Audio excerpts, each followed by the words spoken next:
Hi, and welcome back to Focal Point AFR Talk. Lawmakers, this goes back to our last caller, Evelyn, talking about this disgraceful treatment of the families who lost loved ones in Afghanistan. Now, according to Evelyn, and according to apparently Fox News last night, these bodies are being unloaded with a forklift. I mean, this is obscene what our military under this commander-in-chief is doing to these fallen soldiers. It is obscene. It's vulgar. And I'm sure you're as outraged as we are. I mean, the outrage across the country about this just got to be off the charts if you had a way to measure it.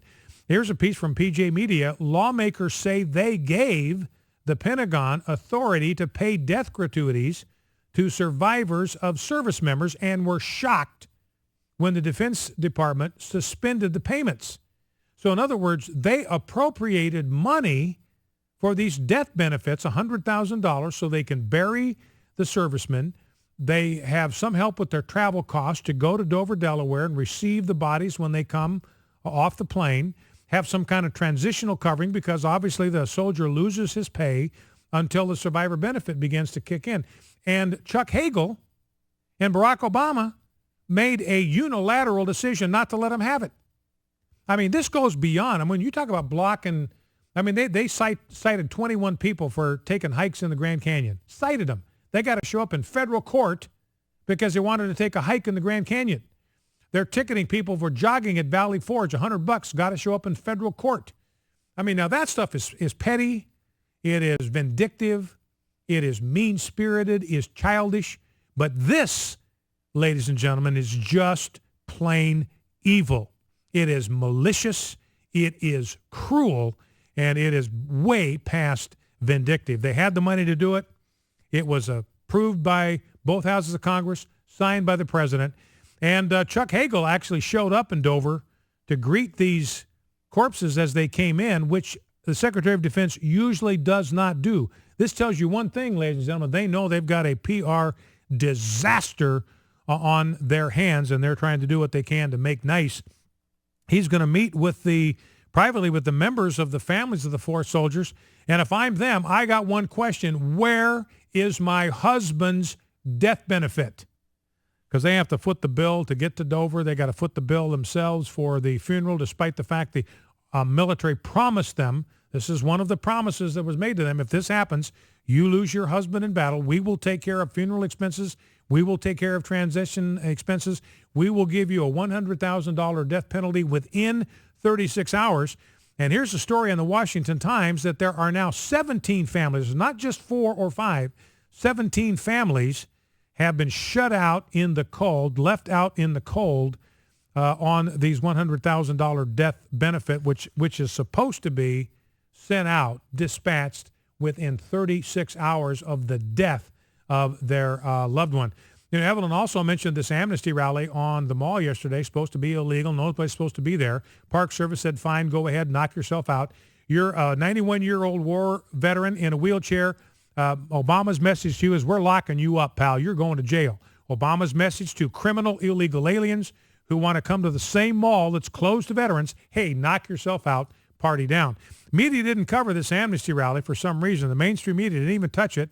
And those that did overstated the size of the rally by about 400. There were maybe a max of 5,000 attendees. Some even said as few as several hundred, but some media outlets saying, oh, there were 20,000 people there. So that is what's going on with that whole business. Let's grab a couple a quick.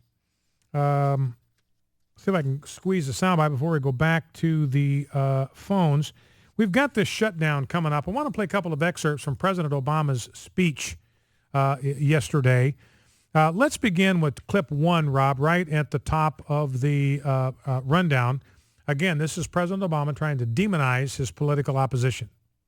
I also told him that having such a conversation, talks, negotiations, shouldn't require hanging the threats of a government shutdown or economic chaos over the heads of the American people. Think about it this way. The American people do not get to demand a ransom for doing their jobs. You don't get a chance to call your bank and say, I'm not going to pay my mortgage this month unless you throw in a new car and an Xbox.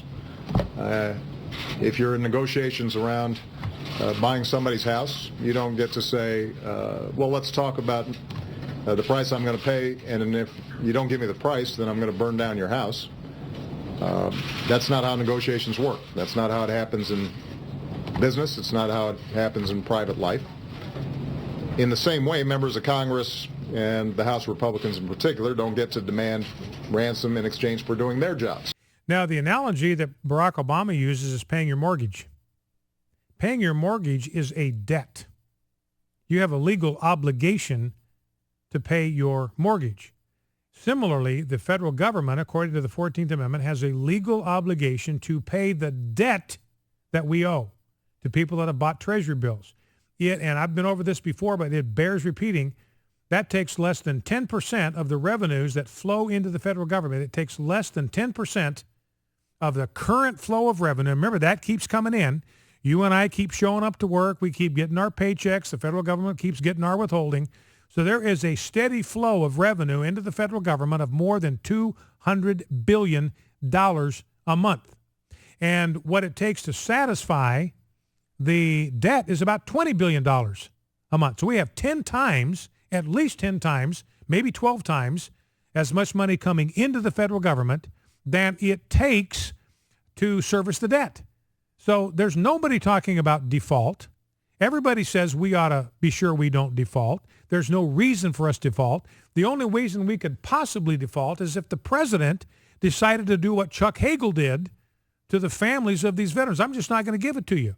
I've got the money. It's been appropriated. It's been authorized. I'm just not going to give it to you because I want to be cruel to you.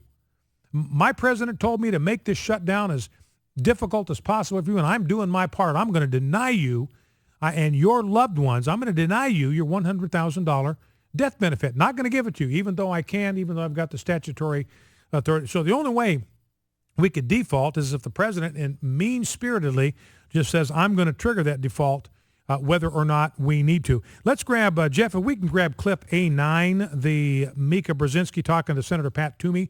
Again, this is Pat Toomey speaking sense here to Mika Brzezinski. Morning, Joe. What's the best way to end this thing without raising the debt ceiling or without defaulting? How do we do that? Well, first of all, there's zero chance that the U.S. government is going to default on its debt. It's unfortunate that people have conflated this idea of not raising the debt ceiling immediately on October 17th. Yeah. Now defaulting on our debt. We bring in tax revenue about 12 times as much money as it takes to pay our interest on our debt. There's no way that any Treasury Secretary or administration would willfully choose to have the catastrophic results that would occur if we actually defaulted on our debt when it's not necessary. So this is pretty well understood in financial circles. So Pat Toomey says, look, the chances of us defaulting are zero, nada, zip, zilch. 12 times as much money as it takes to pay our interest and our debt comes in every month in tax revenue. So you hear people talking about default. It is totally bogus. It's hype. It's gas. Pay no attention to it. It is meaningless. It is foolish. It is just simply plain wrong. We are not going to default on our debt. The chances of that happening are an absolute flat zero. Let's go to the phones. Let's go to Ray in Chesterville, Virginia. Ray, welcome to Focal Point. What's on your mind? Hey, Brian. I'd like to tell you I enjoy your show, and I had a comment about the Obamacare. Yes. The friend, I don't have anything to substantiate this. It's just he knew somebody worked at the IRS, and he asked them about the fines, for people that don't pay or sign up for it. Yeah. And he told him there's no way that they can police it or, track down these people that don't pay it. They just don't have the staff, and they're not going to go after these people. Yeah. Well, and this whole thing, it's an absolute, complete, total boondoggle. One of the things that is likely to happen, and I appreciate your call, and it's a great call, Ray, is that, 63% of the uninsured in the 18 to 29-year-old range don't even know that they have an obligation to buy insurance. They're clueless. So they got this train bearing down on them. They're tied to the tracks. This train's going to cut them in two. They don't even know they've got a responsibility. They're not even going to find out till they get a bill in the mail from the IRS. They're going to look at that. There's a bill for $95 or 1% of their income, whichever's higher, And they say, what is this? Well, that's your penalty for not paying Obamacare. I didn't know I had to do that. Nobody told me about that. So they're just going to get drilled right in the wallet. And because of all of these problems with this Obamacare rollout, there are going to be a lot of people, ladies and gentlemen, a lot of people who will try to get insurance by January 1, but will not be able to get it. You got stories, people trying for a week to get on. Media outlets looking for one single solitary person who's gotten insurance on the Obamacare exchanges. And every day we're hearing about companies, some security company, 55,000 people, they're offloading them into the exchanges. You can get your insurance from Uncle Obama, so we don't have to worry about that anymore. You go get it. President Obama promised it's going to be available. It's going to be easy. It's going to be cheaper than anything that we could offer you, so you go get it. And these people are not going to be able to get it. This is a problem that nobody's really talking about yet, but it is a huge problem on the horizon. And that is, people are going to lose their health insurance from their employer. It's gone. They've already gotten the letters. They've been told as of January 1, 2014, no health insurance from us. It's gone. You're going to now be in the exchange taking advantage of all these wonderful low prices that President Obama told you about, how your premiums are going to come down $2,500. So you're going to be better off in the exchange, according to Barack Obama, than with us. So God bless you. See you later. Be warm and be filled. These people now are going to be without insurance January 1 unless they can get it from the exchange. You understand what I'm saying here? Unless they get insurance from the exchange, they are going to have no insurance as of January 1. They cannot get it from the exchange. They can't even set up an account. And you got to set up an account even to be able to window shop. You can't even compare programs and prices unless you set up an account and give away all this private information. And you never can cancel that account. You can never get that information back. You can never delete that account. It is there forever. You got to start all over, new account, new username. Now, here's the point. If these people cannot get on the exchanges, they will not have insurance January 1, and they will be liable for the Obamacare penalty. It'll come to them on their IRS form because they'll say, no, I don't have insurance. They're going to get penalized, so they won't have insurance, plus they'll get a fine from the IRS. Focal Point, AFR Talk.